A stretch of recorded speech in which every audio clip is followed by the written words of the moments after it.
जेव्हापासून नवऱ्याचे मित्र त्याच्या बायकोला वहिनी म्हणायचं सोडून नावाने हाक मारायला लागले ना, तेव्हाच तिसऱ्या महायुद्धाची बीजं रोवली गेली.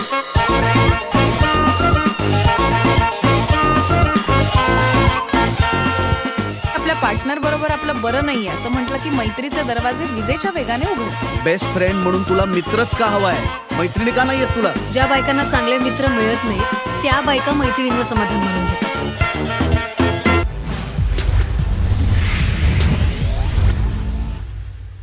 हाय हॅलो नमस्कार, मी दर्शना तांबळी. राजश्री मराठीमध्ये तुमच्या सगळ्यांचं स्वागत. आपल्या स्टुडिओमध्ये आज अलीबाबा आणि 40शीतले चोर या चित्रपटाची टीम आली आहे. खूप स्वागत तुमच्या सगळ्यांचं राजश्री मराठीमध्ये. So Holi hangover is all okay सगळ्यांचा?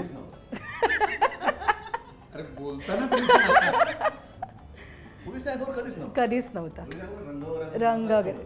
ओके, सो प्रमोशन चालू आहे दणक्यात आणि तुमचं गाणं तर खूपच गाजतंय, अनेक रील्स बनत आहेत. सो कसे आहात आता सगळेजण? प्रमोशन दणक्यात चालू आणि 29 तारखेला चित्रपट प्रेक्षकांच्या भेटीला येतोय. काय फिलिंग्स आहेत? किती भारी वाटतंय? कसे आहात? नाही, फारच मस्त वाटतंय. कारण एकतर जे प्रमोशनल ॲक्टिव्हिटीज चालू होत्या लोकांना ज्या आवडल्या आहेत ते खूप एनकरेजिंग आहे. आणि we are really looking forward. 29 तारखेला लोक जेव्हा चित्रपटगृहात येतील तेव्हा जाताना चेहऱ्यावर एक हलकंसं स्माईल घेऊन नक्की बाहेर पडतील याची आम्हाला खात्री आहे. आणि तसं प्रत्येकाच्या आयुष्यात घडणारे अनेक प्रसंग त्यांना बघायला मिळतील. 40शीतले चोर आहेत इथे सगळे. अलीबाबा कोण आहे पण तुमच्यातला? कुठे आहे तो? फिल्म बघ मग कळेल तुला. पण नाटकावरनं सिनेमा येतो आणि ऑब्व्हियसली नाटक सादर करणं किंवा ती गोष्ट आणि तशीच तत्सम गोष्ट सिनेमामध्ये मांडणं, खरं तर या दोन वेगळ्या गोष्टी आहेत, दोन वेगळे प्लॅटफॉर्म आहेत. जेव्हा तुम्हाला सांगण्यात आलं, आनंदात होतं, नाटकामध्ये सुद्धा होतास, जेव्हा तुम्हाला सांगण्यात आलं की असं असं नाटकावरनं चित्रपट येतोय, कलाकार म्हणा किंवा ती स्क्रिप्ट म्हणा, या पलीकडे तुम्हाला सगळ्यात जास्त आवडलेली गोष्ट कोणती, जी ऐकून तुम्ही लगेच म्हणालात की मी हा चित्रपट करतोय? मी तर पहिलं आदित्यसाठी आणि बेळेसाठी. कारण आदित्य मित्र आहे म्हणून त्याचा पहिल्या पिक्चरमध्ये पण मी होतो. बेळेच्या लिखित संहितेमध्ये अनेक वर्ष काम करण्याची इच्छा होती पण ती झाली नाही पूर्ण. त्यामुळे बेळेनेच लिहिलेला आहे सिनेमाचा स्क्रिप्टसुद्धा. ही दोन कारणं पुरेशी होती. आणि तिसरं कारण उत्सुकता होती की आता सिनेमामध्ये कोण कोण काम करत आहे. मग अतुलचं नाव कळलं, मधुराचं कळलं, श्रुतीचं कळलं, मुक्ताचं, उमेशचं कळलं. हा गृहीतच होता. त्यामुळे त्यामुळे पुन्हा ती सगळी भट्टी ऐकल्यानंतर जास्त उत्सुकता वाटली की अरे या सगळ्यांबरोबर काम करताना पुन्हा एकदा मजा येणार आहे. येस, आनंद सर नाटकामध्ये ऑलरेडी काम केलं तर माहिती आहे काय आहे अलीबाबा आणि 40शीतले चोर. पण त्याचा सिनेमा होतो, खरं तर एक आपण म्हणतो ट्रान्सफॉर्मेशन आहे. ते कलाकार म्हणून कसं होतं? अर्थातच नाटकामध्ये तुम्हाला एक सलग अनुभव असतो आणि तुम्ही चित्रपटामध्ये वेगवेगळ्या वेळेला वेगवेगळे ते सीन्स करायचं हे अगदीच उघड आहे. पण मी त्या प्रोसेसमध्ये पण थोडासा होतो. मला त्याचं जास्त गंमत आणि मजा येत होती की स्वतःच लिहिलेलं एक नाटक विवेक बेळेंनी स्वतः पुन्हा त्याच्याकडे वेगळ्या पद्धतीने पाहायचं आणि संपूर्ण नाटक एका वेगळ्या माध्यमामध्ये, त्याचं माध्यमांतर जेव्हा करतो तेव्हा त्या वेगळ्या माध्यमामध्ये पुन्हा तितक्याच गमतीशीर पद्धतीने मांडण्याचा प्रयत्न करायचा. तर ही सगळी प्रोसेस फार गमतीशीर होती तेव्हाही. आणि अर्थातच जेव्हा त्यांचा स्क्रीन प्ले करून झाला तेव्हा सगळ्यांनाच त्यांनी वाचून दाखवला होता. आम्ही सगळ्यांनी मला वाटतं तेव्हा झूमवरती सुद्धा रिहर्सल्स केल्या होत्या. तर ती सगळी प्रोसेस अतिशय आनंदाची होती आणि गमतीचीच होती. ती बघत असताना सुद्धा मला खूप खूप गोष्टी शिकायला मिळाल्या की काय पद्धतीने जे फक्त स्टेजवर दिसतंय, म्हणजे अतुल सर मगाच्या ठिकाणी म्हणाले तसं की एक नाटक फक्त आपण बघतो, बरोबर, तर तुम्हाला नाटक शूट केलेलं नसतं ना सिनेमा म्हणजे. त्याच्यापेक्षा वेगळी काहीतरी गोष्ट होते, त्याच्यापेक्षा वेगळ्या काहीतरी गोष्टी त्याच्यात लोकेशन्स बदलतात, त्याचा स्पेक्ट्रम बदलतो. आणि ते बघत असताना, ते करत असताना त्या दोघांनी केलेलं त्याच्यावरचे कष्ट आणि त्याच्यानंतर आमच्यापर्यंत पोचलेलं स्क्रिप्ट, डेफिनेटली नाटकाचं आणि हे खूप वेगवेगळं होतं आणि आहे. त्यामुळे फार मजा आली. श्रुती? मला नाटकच खूप आवडलं होतं. त्यामुळे पहिल्यांदा जेव्हा आदित्याचा फोन आला की अलीबाबा आणि 40शीतले चोरवर फिल्म करतोय आपण, मी तेव्हाच हो म्हणाले. म्हणजे ऑफकोर्स त्याच्यानंतर स्क्रिप्ट वाचली आणि कॅरेक्टर मला कळलं, मग तर अजूनच मजा आली. पण मी ह्या थॉटवरच हो म्हणाले की या नाटकावरून आपण फिल्म करतो. मधुराताई? मला सांगायला आवडेल की ज्या वेळेला ह्याचं नाटक झालं व्यावसायिक रंगमंचावर, त्यावेळेला मला एक भूमिका यातली विचारली होती आणि त्यावेळेला खरं तर मी लहान होते आणि बाकी सगळी जरा मोठी मंडळी होती आणि मी मुळात 30-32 असेन कदाचित. त्यामुळे मी म्हटलं मी का आत्ता 40ल्या ह्याचं काम करू, म्हणून मी तेव्हा नाही म्हटलं. आणि आपण म्हणतो ना सर्कल असतं, तसं ते इतक्या वर्षांनी ज्यावेळेला आता त्याचा चित्रपट येणार आहे त्यातही तीच भूमिका पुन्हा एकदा मला विचारली गेली. म्हणजे असं नाही की कुठली तरी वेगळी, तीच भूमिकाही विचारली गेली. त्यामुळे खरं तर मला असं वाटलं की हां, म्हणजे हीच ती आता वेळ आहे की मी हे करायलाच पाहिजे. आणि त्यात उत्तम दिग्दर्शक, उत्तम संहिता आणि सगळे कसलेले आणि जुने जाणते मित्र, कसलेले अभिनेते सगळे. त्यामुळे नाही म्हणण्याचा काही प्रश्नच नव्हता. आणि त्यात अजून अगदी पुढे जाऊन सांगायचं तर शलाका ही जी माझी व्यक्तिरेखा आहे ती अगदीच मधुरासारखी नाही आहे. ओके. त्यामुळे मला खरं तर चॅलेंज वाटलाही होता, पण त्याचबरोबर मला स्वतःलाही एक नव्या पद्धतीने प्रेझेंट करता येईल, पडताळून बघता येईल, त्यामुळे तीही उत्सुकता होती. म्हणजे एखाद्या भूमिकेची उत्सुकता असते तीही होती. आणि अर्थातच एक प्रोजेक्ट म्हणून हे छानच होणार ह्याची अगदी पहिल्या दिवसापासून खात्री होती. पण आता असे अनेक जण आहेत ज्यांनी नाटक पाहिलं नाही अलिबाबा आणि 40तले चोर, आणि त्यांच्यासाठी सिनेमा हीच एक स्क्रिप्ट किंवा हीच ती गोष्ट असं साधारण होईल. तुम्ही तुमच्यापैकी सगळ्यांनी नाटक पाहिलंय अलिबाबा आणि 40तले चोर. काय बदल आहेत व्यक्तिरेखांमध्ये, काही बदल आहेत का? ओके. हां, कारण मी कामच करत असल्यामुळे मला बघता नाही आलं ते. पण काही बदल आहेत याच्यामध्ये आणि कॅरेक्टर्समध्ये जे आता आम्ही चित्रपटामध्ये बघणार आहोत? तू आता म्हणलीस तसं की जे पहिल्यांदाच बघणार आहेत त्यांना आधी बदल होते किंवा नाही नाही याचा कळणार काही नाही. संबंधच येणार नाही. डायरेक्ट तुम्हाला त्या व्यक्तिरेखा समोर दिसतील. आणि ज्यांनी आधी नाटक पाहिलं आहे त्यांच्याही खरं तर नाटक आता ऑलमोस्ट 10 वर्ष झाली, त्यामुळे तशा गोष्टी विस्मृतीत जातात आपल्या. काही छोट्याशा गोष्टी किंवा साधारण संहिता लक्षात राहते, पण तुम्हाला एवढं लक्षात राहतं असं नाही होत. आणि तरी देखील मला असं वाटतं की सिनेमा करताना प्रत्येक व्यक्तिरेखेमध्ये अजून काही वेगळे रंग शोधता येत आहेत का, वेगळे काही घालता येते का, त्या व्यक्तिरेखेच्या बाहेर न जाता किंवा त्या संहितेच्या बाहेर न जाता. डेफिनेटली हा प्रयोग लेखक दिग्दर्शक दोघांनीही केलेला आहे. म्हणजे मी ते सांगू शकतो 100%, कारण मला ते असं वाटतं की तेव्हा माझा हा डायलॉग असा होता, पण तो इथे कट करून त्याच्या स्क्रीन प्लेमध्ये इकडे वेगळीकडे आला आहे आणि त्याचा संदर्भ बदलला आहे. तर अशा 2-3 गोष्टी नक्की झाल्या आहेत. पण जी मंडळी पहिल्यांदा हा चित्रपट बघतील त्यांना तो एक अत्यंत फ्रेश, वेगळ्या पद्धतीचा आणि आपलीच गोष्ट थोडी वेगळ्या बाजूने बघितल्यानंतर कशी दिसते असा एक छान चित्रपट वाटेल. पण तुमच्या सगळ्यांसाठी हा प्रश्न आहे, तुमच्या भूमिका तुमच्या रिअल लाईफ कॅरेक्टरशी किती मिळता जुळत्या किंवा किती रिलेटेबल आहेत, असं काही आहे का? नाही, केवळ आमच्याशी असं नाही. खरं तर तू 40तला कुठलाही माणूस घेतलास तर त्याला आपल्या जीवनातले काही प्रसंग आरशात दिसू शकतील. ओके. आणि प्रत्येकाच्या आयुष्यात येणाऱ्या या गोष्टी आहेत. आणि फार इंटरेस्टिंग फिल्म लिहिली. म्हणजे एकाच गोष्टीकडे आपण 7 पद्धतीने कसं पाहायचं या चित्रपटात तुम्हाला कळतं. घटना एकच आहे, पण त्या घटनेकडे 7 जण 7 वेगवेगळ्या पद्धतीने पाहतात. ते पाहणं फार इंटरेस्टिंग. आणि त्यामुळे आमची सगळ्यांची प्रोफेशन्स वेगळी आहेत आणि आमच्या प्रोफेशननुसार आम्ही त्या घटनेकडे पाहतो. येस, सुबोध दादा. रिअल लाईफ स्टोरी नाही आहे, पण तरीसुद्धा तुला बघताना असं वाटू शकेल की प्रत्येक प्रेक्षकाला असं वाटेल की माझ्या आयुष्यातले तर काही प्रसंग याच्यात नाही आहेत. म्हणजे इतकी ती प्रत्येकाला कुठे ना कुठेतरी रिलेट होईल, कारण गोष्ट माणसांची आहे.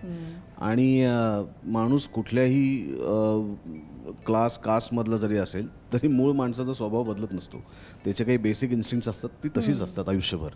त्यामुळे बघताना त्याला असं वाटूच शकतं की अरे हे कदाचित माझ्यावर तर नाही ना, किंवा माझं तर ह्यांना काही कळलं नाही ना, असंही असू शकतं. अच्छा, एवढं प्रत्येकाला रिलेटेबल आहे असं म्हणूया. हां, म्हणजे तुझं प्रश्न विचारला त्याचं एक थोडंसं मोठं उत्तर दिलं यांनी, आणि ते जास्त बरोबर वाटतं मला की आम्हाला ती भूमिका करताना मी त्याच्यात असं आहे का नाही, किंवा मी त्या भूमिकेसारखा आहे किंवा ती भूमिका माझ्यासारखी आहे का नाही, याहीपेक्षा खरंच सगळ्यांना कुठे ना कुठेतरी प्रत्येक भूमिकेमध्ये असं वाटणारच आहे की मी थोडासा असा आहे, मी थोडासा असा आहे, मी थोडासा असा आहे.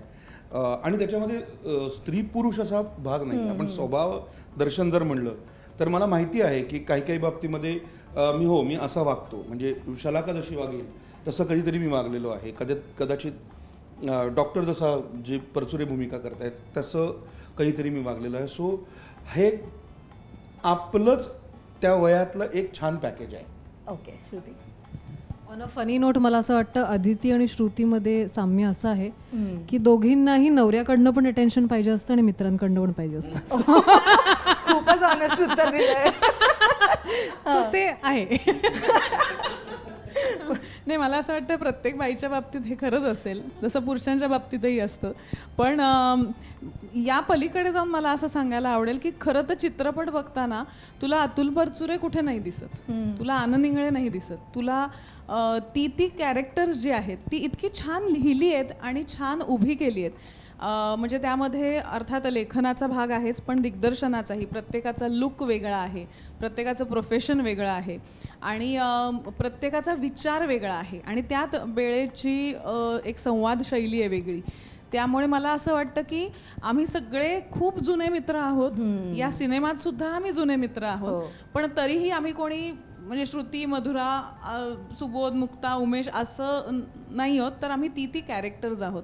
आणि ह्याचं श्रेय खरं तर अख्ख्या संघाला जातं, कारण प्रत्येकाने त्या दिशेने काम केलेलं आहे. आणि म्हणून जरी 40शीतलं म्हणून आम्हाला पर्सनली काही रेलेव्हन्स किंवा काहीतरी एक साम्य जरी आढळलं असेल, तरी मला वाटतं की व्यक्तिरेखा म्हणून त्या खूप वेगळ्या उभ्या राहिल्या आहेत. आणि म्हणून प्रेक्षकांना बघताना त्या व्यक्तिरेखांमध्ये काहीतरी त्यांच्यामधलं आणि त्या व्यक्तिरेखेमधलं साम्य नक्की जाणवेल. डिरेक्टर आज इथे आले नाहीत इंटरव्ह्यूला, आदित्य इंगळे. पण जेव्हा शूटिंग चालू झालं अलिबाबा आणि 40शीतले चोर, तर आता आनंदाने तर ऑब्व्हियसली आधी काम केलंय, त्याच्यामुळे there is no point of briefing. पण तुम्हाला काय त्यांच्याकडनं ब्रीफ आलं होतं, काय करायचे काय नाही करायचे, किंवा ही गोष्ट वेगळी करायची, असं काही होतं?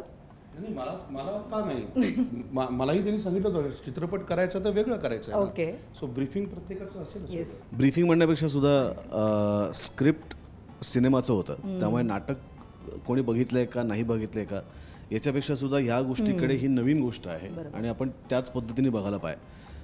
त्यांनी प्रत्येकाच्या व्यक्तिरेखा त्यांना सांगितल्या, त्याच्यानंतर आमच्या प्रत्येकाबरोबर त्यांनी तालमी घेतल्या, तो आणि विवेक दोघंही, की विवेकची एक संवाद लिहिण्याची पद्धत आहे किंवा त्याची एक संवाद म्हणण्याची पद्धत आहे, त्यांनी लिहिलेले संवाद. तर त्याच्यामध्ये आम्ही नेहमीच्या पद्धतीने जसं काम करतो तसं करून चालत नाही. मग त्याच्यामध्ये काय प्रकारे ते संवाद म्हटले गेले पाहिजेत, त्याच्यामध्ये कधीकधी आपण खूप शब्दांना किंवा काही वाक्यांना मुद्दामून एम्फॅसिस करतो, डबल अंडरलाईन करून ती म्हणतो की त्यांनी तो अर्थ पोचावा. पण कधीकधी ते न करता सुद्धा फक्त वाक्यांची अदलाबदल करून किंवा शब्दांची तोडफोड करून सुद्धा तो अर्थ पोचवता येतो. तर तो कशा पद्धतीने पोचवायचा, या सगळ्या तालमी त्यांनी आधी शूटिंग सुरू करण्याच्या आधीच घेतल्या होत्या.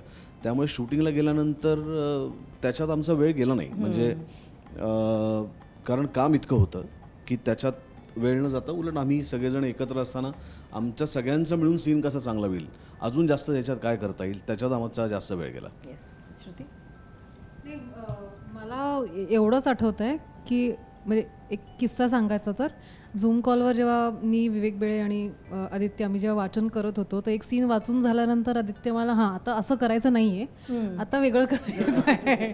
सो कम्प्लिटली असं कोरी पाटी घेऊन वाचन सुरू केलं आणि मग अलिबाबा सुरू झालं. मला वाटतं की ह्याच्यामध्ये एक अजून फायदा असा होता की आदित्य आम्हाला सगळ्यांना खूप वर्ष ओळखतो, म्हणजे कलाकार म्हणूनही माणूस म्हणूनही. त्यामुळे काय गोष्टी आमच्यातल्या ज्या चांगल्या आहेत त्या इथे वापरायच्या आहेत आणि काय गोष्टी नाही वापरायच्या आहेत, ह्यासाठी मुळात त्याच्याकडे क्लॅरिटी होती. आणि त्यामुळे ब्रीफिंग करताना नक्कीच त्याने सांगितल्या होत्या काही गोष्टी, की माझं आता उदाहरण द्यायचं तर मी स्वतः अतिशय भावनिक मुलगी आहे, मला असं पटकन म्हणजे चेहऱ्यावर लपत नाही माझ्या गोष्टी.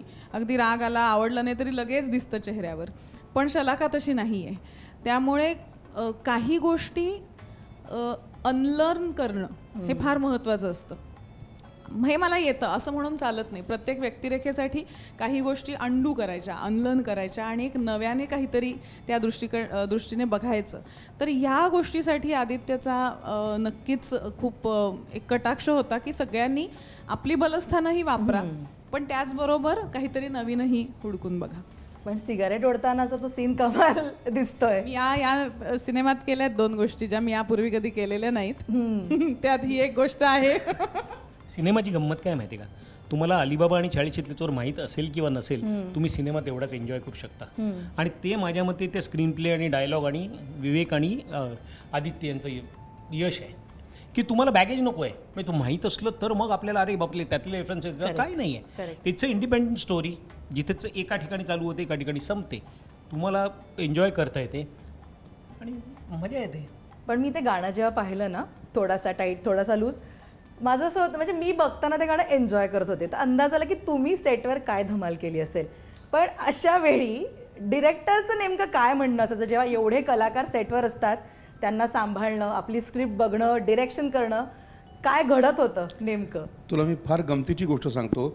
जेव्हा ह्या गाण्यावरचे सगळे शॉट्स, हे गाणं मागे आहे, बॅकग्राऊंडला गाणं आहे, हे सगळे शॉट्स जेव्हा चालले होते की तेव्हा हे गाणं तयार झालेलं नव्हतं. ओके. हे आम्हाला माहीत नव्हतं. त्यांनी हे फक्त एवढं सांगितलं होतं, इथून एवढा शॉट आहे, इथून एवढंच कराय, आत्ता हे एवढं चाललंय, हा ह्याच्यातनं काय मिररमधनं हिला बघतो, हा तिच्याकडे बघतो, तू ह्याच्याकडे लुक दे, अर्धा सेकंद थांब, निघ, तू ह्याच्याकडे कर, असं सगळं होतं. आणि ते जे सगळं जोडलं गेलं त्याच्यावर नंतर सिनेमाचं सार म्हणून वैभव जोशींनी गाणं लिहिलं आहे. सो ही एक्झॅक्ट उलटी प्रोसिजर होती की जेव्हा जेव्हा आदित्यला माहिती होतं की मला हे सगळे मोंटाजेस म्हणून किंवा हा मोठा सीन म्हणून न वापरता सिनेमाची गोष्ट पुढे नेण्यासाठीची ही काय म्हणतात त्याला संकल्पना आहे, तर एक्झॅक्टली उलटं तेव्हा असं होतं. आणि आज आम्हाला ते सगळं जोडल्यानंतर मागे गाणं लागल्यानंतर असं वाटतं अरे वा, हे वेगळंच झालं. तर तो मला वाटतं आदित्यच्या तेव्हा त्याचा चित्रपट, त्याला किती चित्रपट स्वच्छ दिसला होता की मला हे नक्की काय हवं आहे, तर त्याचा भाग असावा असं मला वाटतं. सुबोध दादा, काय घडत होतं सेटवर जेव्हा एवढे कलाकार एकत्र असतात आणि इतक्यांना घेऊन काम करायचं असतं डिरेक्टरला? मला असं वाटतं मी खूप शाण्या मुलासारखे एकदम सिन्सिअर, खूप छान होतं, फोकस्ड. खूपच म्हणजे. आणि म्हणजे ऍक्शन म्हटलं की काम करायचं, कट म्हटलं की इतकं आम्ही फक्त सिन्सिअर भूमिकेचा होतो. विचार याच्या पलीकडे पटलं तुला? नाही. नाही नाही, पण मी हे खरंच सांगते की जेवढे आम्ही मस्तीखोर आहोत सगळेच जण, तेवढे आम्ही सिन्सिअर पण आहोत. त्यामुळे खरंच ऍक्शन म्हटल्यावर आम्ही खूप सिन्सिअरली काम करायचो. कट केल्यावर काय करायचो ते राहू दे. मी अनुभव म्हणून सांगेन फक्त, सगळीकडेच आपण ह्या गोष्टी शेअर करत नाही, पण ह्या सगळ्या चित्रपटामध्ये मला या सगळ्यांबरोबर काम करताना एक फार मजेशीर गोष्ट जाणवली, कदाचित ती अनेकांना जाणवली असेल. ती म्हणजे आम्ही सगळेजण एकमेकांबरोबर बरीच वर्ष काम करतो, एकमेकांना बरेच वर्ष ओळखतो. तर ॲक्टर म्हणून कोण कोण कसं कसं ग्रो झालं आहे, मी किती ग्रो झालो आहे, सुबोधचं आधीचं काम, आत्ताचं काम, मधुराबरोबर काम केलं आहे, तर ते सगळं करताना इवन रिॲक्शन्समध्ये काय फरक पडला आहे. एकच समजा नातं आहे आणि तो सीन मी 10 वर्षापूर्वी किंवा 12 वर्षापूर्वी मधुराबरोबर कसा केला असता, किंवा मुक्ताबरोबर कसा, मुक्ताबरोबर मी नाटक केलं आहे, चित्रपट केला आहे, मधुराबरोबर नाटक चित्रपट केला आहे, सुबोधबरोबर, परचुरे सरांबरोबरच आहे, श्रुतीबरोबर मी नाटक सिनेमा आपण दोन्हीही केलेलं आहे. मी पहिल्यांदा काम माझ्या मते मी फक्त उमेश बरोबर करत होतो, म्हणजे मी, बाकी मुग्धा, मला वाटतं मुक्ताचं नाटक त्याच्याबरोबर तेव्हा चालूच होतं, नाटक का सिरियल चालू होतं. येस. तर मला ही खूप छान गोष्ट वाटली की growing together as an actor तुम्ही काय काय एकमेकांना देता, काय काय एकमेकांबरोबर शेअर करता, आणि आत्ता तुमच्या अभिनयामध्ये किंवा कामाच्या पद्धतीमध्ये किती कमी बोलायला लागतंय तुम्हाला, की आत्ता मी हे केलं तर मला माहिती आहे की सुबोध याची रिॲक्शन काय होईल. दुर्दैवाने चित्रपटात राहिला नाही, पण 4 मित्रांचा एक सीन चित्रपटात होता. मी, सुबोध, अतुल सर आणि उमेश, आमच्या चौघांचा एक सीन होता. आणि तिथे मला वाटतं ते रात्री दारू पिऊन गाडीवरती काहीतरी दंगा करतात, पोलीस पकडतात, आणि काहीही बोलायचं नव्हतं त्या सीनमध्ये, म्हणजे आमच्या आधीच आहे, आणि 3ही बायका येतात आणि शांतपणे सगळ्यांना घरी घेऊन जातात. असा एक अप्रतिम सीन होता. फक्त तो तिथे तो नंतर बसला नाही म्हणून चित्रपटात आदित्यला तो बसवता आला नाही. पण तेव्हा पण आम्हाला कोणालाही ह्या तिघीजणी आल्यानंतर गाडी घेऊन, हा तुम्ही गाडी घेऊन जाता, ह्यांना तिथे सोडतात, गाडी घेऊन जातात. पण त्या सीनमध्ये आपल्याला कुठे, म्हणजे मला आठवत होतं की तिघी जणी आल्या, त्यांनी काय पोलिसांशी बोलल्या, त्या बोलल्या, आमच्याकडे इतके परफेक्ट ते लुक होते की लोकांनी किल्ल्या काढून दिल्या आणि शांतपणे ह्या निघून गेल्या. तर तो मला सीन असा वाटतो की तुम्हाला काहीच वेगळं सांगायची गरज नाही आहे, ते आता आपोआप त्याच्यातनं आलंय, त्या काय म्हणतात त्याला, त्या मोठं होण्यातनं, त्या मॅच्युअर होण्यातनं आलंय. पण आता ना ट्रेलर किंवा गाण्यात ना ग्लिम्स बघतायत प्रेक्षक. जेव्हा मी गाणं पाहिलं तेव्हा माझं असं होतं की काय चाललंय नेमकं, कोण कोणाकडे बघतंय, कोण कोणाकडे बघतंय, इतका सगळा गोंधळ होता. असे अनेक सीन तुमच्या वाट्याला आलेत अलिबाबा आणि 40शीतले चोर या चित्रपटात, तरी पण एखादा असा सीन किंवा ती मुवमेंट असते ती एक पर्सनल फेवरेट होऊन जाते आपली चित्रपटातली. सो तुमच्यासाठी तुम्हाला आलेल्या सीनपैकी पर्सनल फेवरेट मुवमेंट कोणती आहे? कोण पहिले? तुला आठवायची आहे? हा, ती आठवते. मला वाटतं एक म्हणजे अलिबाबा आणि 40शीतले चोर. नानासाहेब. अगदी रॅन्डम मला आता आठवते, म्हणजे याच्यामध्ये उमेशच्या वाढदिवसाचा एक प्रसंग आहे आणि तो बऱ्यापैकी एक मोठा प्रसंग आहे अख्ख्या सिनेमामध्ये. आणि त्यामध्ये प्रत्येकाची जी कॅरेक्टर्स आहेत त्यानुसार आणि त्यावेळेला जी घटना घडली आहे त्यावर ते कसे कसे वागतात. तर तो माझ्या दृष्टीने मला असा एक फेवरेट वाटतो, किंवा इवन माझ्या व्यक्तिरेखेच्या दृष्टीनेही मला तो असं वाटतं की हे जे तू म्हणालीस ना की दोघांमधले जे लुक्स आहेत म्हणा किंवा नक्की कोण काय ह्यांचं काय, तर तो सीन मला आत्ता एक आठवतोय. चित्रपटामध्ये माझ्या वाट्याला खूपच चांगले सीन्स आले आहेत. म्हणजे विश्लेषण, जी घटना घडली आहे त्याचं विश्लेषण काय आहे त्याचे सीन्स माझ्या वाट्याला आले आहेत. पण तरी सिनेमातला माझा फेवरेट सीन मधुराबरोबरचा आहे. दोघंजणं म्हणजे ती घटना घडल्यानंतर आपल्या दोघांचाच एक सीन आहे बघ. आपण टेबलवर बसलेलो असतो आणि ती असं म्हणते की आपली बायको आपल्या हातातनं सुटून जाईल, या गोष्टीला किती दिवस प्रेमाचं नाव देणार. आणि ह्याच्यावर ह्याच त्या एका सेंटेन्सवर ट्रेलर खाली खूप सुंदर कमेंट आहेत, म्हणजे पटलंय अनेकांना हे वाक्य. आणि तो सुंदर सीन आम्ही रात्री 10:15 तो सीन शूट करायला सुरुवात केली होती. आणि त्याच्यामध्ये एक वाक्य आहे की मग ह्या वयात प्रेम म्हणजे नक्की काय करायचं असतं, राईट. तो सीन, सगळे त्या सीनची नोट आणि ती नवरा बायकोंना, तो एक सीन मला असं वाटतं की मला खूप सिनेमातला आवडतो, जो आम्ही खूप शटल आणि शटल म्हणजे ती तर आहेच ह्याच्यात, मी थोडंसं ओव्हर द टॉप कामच आहे, पण तरीही त्याच्यात जेवढं करता येईल तेवढं. तर तो माझा एक फेवरेट सीन आहे सिनेमातला. श्रुती? एक सीन आहे माझे गप्पा बोल आठवला. आणि ह्याच सिनेमातला आठवला आहे. तिने आठवण करून दिली अलिबाबा आणि 40शीतले चोर. माझा एक फेवरेट सीन आहे. मी रमा असते आणि माधव समोरून येत असतो.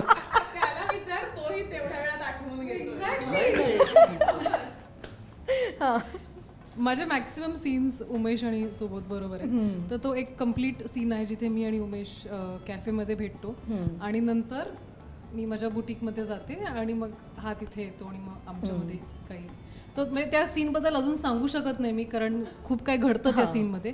पण हा सीन माझा फेवरेट आहे उमेश बरोबर आणि सोबत बरोबर. सोबत दादा? मला असं वाटतं कुठल्याही कॅरेक्टरचा ना पहिला सीन खूप महत्त्वाचा असतो, कारण तिथनं त्याचं कॅरेक्टर घडतं किंवा बिघडतं. त्यामुळे अर्थातच माझा जो पहिला सीन आहे चित्रपटात दिसणारा, तोच माझा आवडता आहे. ओके, त्याच्यासाठी 29 मार्चला थिएटरमध्ये जावं लागेल. माझा सर्वात आवडता सीन आहे मुक्ताबरोबर एक सीन आहे. आता पुन्हा त्या सीनचं मी डिटेल नाही सांगू शकत, पण त्याच्यात मुक्ता काहीतरी बोलते आणि मला फक्त रिॲक्ट व्हायचं आहे आणि अतिशय कन्फ्युज्ड रिॲक्शन आहे. ते मला वाटतं मला करायला खूप मजा आली आणि ते पडद्यावर दिसताना पण फार सुंदर वाटेल असं मला वाटतं. प्रश्नच नाही. पण तो माझा एक तर मला याच्यात खूप कमी सीन्स आहेत.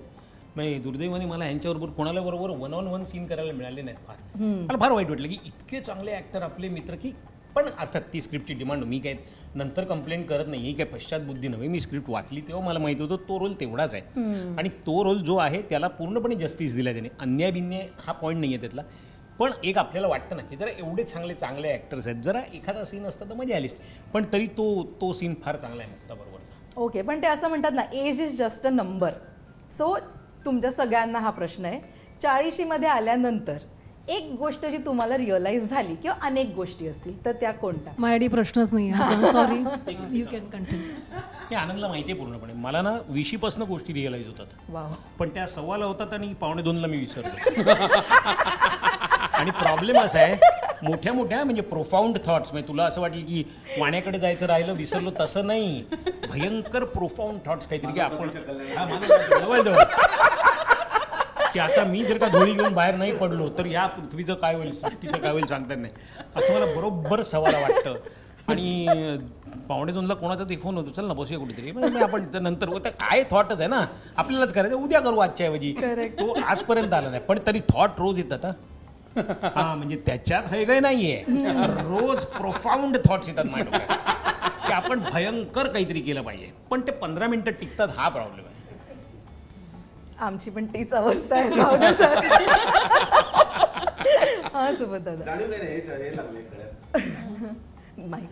चष्मा लागला हा वाचण्यासाठी, बस तेवढंच. ओके.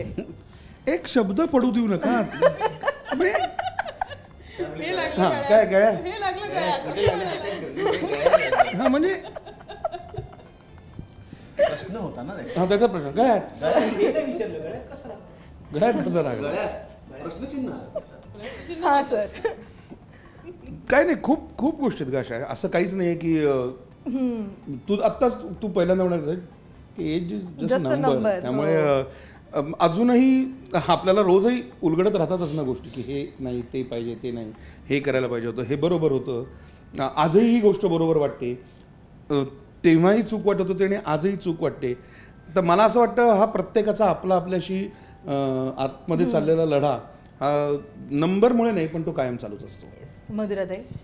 मला एक खूप छान गोष्ट अशी वाटते की कलाकार म्हणून आम्हाला एक काय म्हणे आपण ब्लेसिंग आहे की आम्ही कुठल्याही वयात वेगवेगळ्या वयाच्या भूमिका करू शकतो. त्यामुळे कदाचित ह्यापूर्वी 40ची भूमिका केलेलीही असेल आणि यानंतरही कमी वयाची भूमिकाही करू शकतो, असं काही नाही. पण मला स्वतःला असं जाणवलं की 40 नंतर थोडासा फोकस स्वतःवर येतो. म्हणजे आपण तोपर्यंत म्हणजे लग्न झालं, मग नवऱ्यासाठी, मुलासाठी या अशा सगळ्या जबाबदाऱ्या सांभाळत असतो. पण त्याचबरोबर कुठेतरी असं वाटतं की आता काम करताना थोडंसं स्वतःकडेही लक्ष द्यायला पाहिजे, आपल्याला काय आवडतं त्यालाही वेळ दिला पाहिजे. आणि त्यावेळेला असं रिअलाईज होतं की खूप गोष्टी करायच्या आहेत. आणि पुन्हा एकदा जे आपण म्हणतो ना की 40 नंतर एक वेगळं तरुण पण सुरू होतं. तर मला असं वाटतं की ते आणि मग विचारत होतो तो सध्या काय करतोय. तर मला ते नक्कीच माझ्या बाबतीत वाटतं की नाही आणि ते सध्या काय करते? ते सध्या काय ते सध्या आणि ते सध्या सगळे आनंदात कसे. ओके. कळलं तुला काय चाललेलं असतं सेटवर ते. मला ऍक्च्युली तर पुढचा प्रश्न विचारू का स्किप करू असं झालंय, पण सगळ्यात जास्त शांत, सिन्सिअर आणि सगळ्यात जास्त मस्तीखोर असं कोण? शांत, सिन्सिअर, मस्तीखोर इकडे. मी दोघं ते जण. जे दोघं मुक्ता नाहीयेत आणि ना, उमेश. हा, त्यातली एक मस्तीखोर आहे आणि एक नुसता त्याच्यावर हसत राहतो. हे जे दोन काळ्या ड्रेसमध्ये आहेत ना ते सगळ्यात जास्त मस्तीखोर. हा खरं तर. आणि मी टार्गेट असते, हे सगळे मला ओरडत असतात, चिडवत असतात. Question आणि mark मी का? खूप साधी भोळी, जसं मगास होतं, गळ्यात. अतिशय साधी सतत भोळी, प्रश्न. शांत, सिन्सिअर नाहीये मी. ते बघ नाहीये मी. हा इथून बाहेर पडेपर्यंत जीभ जडेल. साधी भोळी, साधी भोळी, सिन्सिअर आणि सिन्सिअर शांत. डेफिनेटली, सिन्सिअर डेफिनेटली, प्रश्नच नाही. मधुरा सिन्सिअर आहे का? तर अतोनात सिन्सिअर आहे. काय आता त्याची मॅथ्स बदलली. हा, शुगर मीच स्वतःला म्हटल्यामुळे आता कोणीही म्हणू शकतं. त्यामुळे आता पुष्कर श्रोत्रींनी स्वतःला साधा भोळा इनोसंट असं म्हटलंय. आणि ते म्हणजे तो स्वतःला ब्रह्मदेवही म्हणतो, त्यामुळे त्यांनी लिहिलेलं ब्रह्मवाक्य आहे. सो आता त्याच्या खाली बघ ना, म्हणजे आता कोणालाच भीती राहिली नाही. आता काय करावं, आता काय करावं. आता भीती कोणालाच राहिली नाही. आता कोणी म्हणू शकतो मी शांत भोळा. नाही पण तू आमच्या चित्रपटाच्या दिग्दर्शकाला जरी विचारलं असतं तरी त्यांनी तेच सांगितलं असतं की कधीही कोणीही आमच्यापैकी म्हणजे सीन लागलाय आणि टाइमपास करत बसले असं कधीच झालं नाही. किंवा सांगू का, आमचा इव्हन बाकीचा सुद्धा टाइमपास आता झाली ना ग इतकी वर्ष, काय टाइमपास करणार आम्ही. करत असेल तर आपण सगळेजण एकदा त्या तुमचा जो बंगल्याचं लोकेशन होतं तिथे सगळेजण एकदा रात्री असताना आपण तो जो सगळ्यांचा एकत्र सीन, तेव्हा रात्री तिथे आपण सीन करायच्या आधी गाणी बिणी म्हणत होतो. वडे मागवले होते. ज्याला त्याला त्याच्या आवडीप्रमाणे कळलं. काही लोक गाण्याविषयी बोलतायत, काही लोक वड्याविषयी बोलतायत. अरे म्हणजे काय, ते तिने माझ्यासाठी पाहिजे. मी जो प्रोफाऊंड थॉट म्हटला ना मगाशी, तो त्यातलाच आहे. संध्याकाळी ती मला सांगायची, अतुल समोसा पाड, समोसा बघ अजिबात खाणार नाही. खाल्लाच पाहिजे. आणि नेमकं दळिद्र माझं असं की त्या दिवशी समोसा द्यायचा. आणि किती वेळ असं नाही झालंय. मला आठवत आहे की तेव्हा मला वाटतं तू किंवा मी आपण दोघे प्रभातनं ते वडे मागवले होते, बटाटे वडे मागवले होते. आणि ती मजा खूप होती की सगळ्या जणांना आता सुबोधला सुद्धा उत्तम शास्त्रीय संगीत ऐकतो तो आम्ही सगळेच जण. जुनी अतोनात छान छान गाणी माहिती आहेत लोकांना. त्यामुळे ती एक कदाचित मजा असेल की गाणी, कविता, एक गाणी, साहित्य. कविता, काहीतरी श्रुतीमुळे वाचन. आम्ही रील्स करायला पण शिकलो. श्रुतीने श्रुती आम्हाला आमची माहीर आणि ती तेव्हा आम्हाला तर मला सगळ्यांना वाटतं गोळा करून मुक्ता आणि म्हणजे तिला आधी त्यांनी हेच सांगून पिक्चर मध्ये घेतलं की हे रिअलच आहे मोठं. नंतर याचं नंतर हे कटमल दाखवणार आहे. करून आपण एक मिनिटाचं करणार आहोत. म्हणून तेव्हा ती तयार झाली. नाही गाण्या मी म्हणतो ना गाण्यावर तर मला आठवलं या चित्रपटामध्ये जी काही 2 गाणी आहेत ती दोन्ही गाणी मला वाटतं बॅकग्राऊंडलाच आहे. कोणाच्या तोंडी गाणं असं नाहीच आहे. इव्हन दुसरं गाणं फार सुंदर आहे, शब्द म्हणून फार छानच आहे. पण त्या गाण्यांची मजा वेगवेगळ्या सिनेमातल्या, तोपर्यंत आम्हाला सिनेमातली गाणी कुठली आहेत माहीत नव्हतं, पण अशा पद्धतीचा टाइमपास आमचा भरपूर चालायचा, मजा यायची. आणि एकमेकांना जास्ती म्हणजे मला अगदी आठवतंय की मुक्ता समोरच्याचा सीन कुठला चाललाय ते बघायची.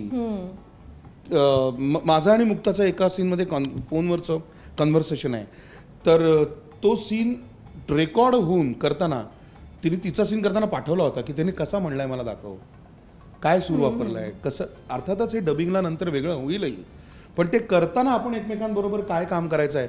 तर मला असं वाटतं की ह्या 40मध्ये ही पण जास्त मजा येते की आता एकमेकांचं काम तुम्ही एन्जॉय करायला खूप शिकता. मस्त. आणि तयार झालाय चित्रपट अलिबाबा आणि 40शीतले चोर.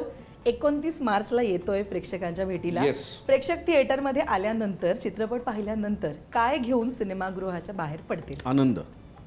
खरंच हा नाही. मला का वाटलेलं हे बोलणार आहे, मला असं वाटलं होतं की आता ही असं बोलेल की हा नाही. पण दादा पण म्हणाला माझ्या बरोबर कोणतरी आहे. मला स्ट्रेट टू व्ह्यू असतं. आनंद आनंद आणि आनंद. भरपूर मजा.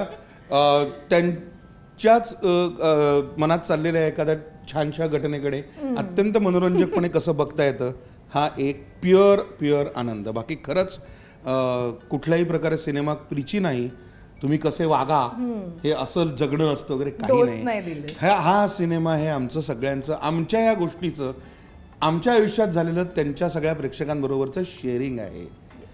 आमच्या बाबतीत असं झालं, तुमचं काय मनात बघा तुम्ही. श्रुती? सेम आनंद. ओके, सो उत्सुकता आहे 29 मार्चची. थँक्यू सो मच आणि खूप शुभेच्छा संपूर्ण टीमला. थँक्यू. धन्यवाद.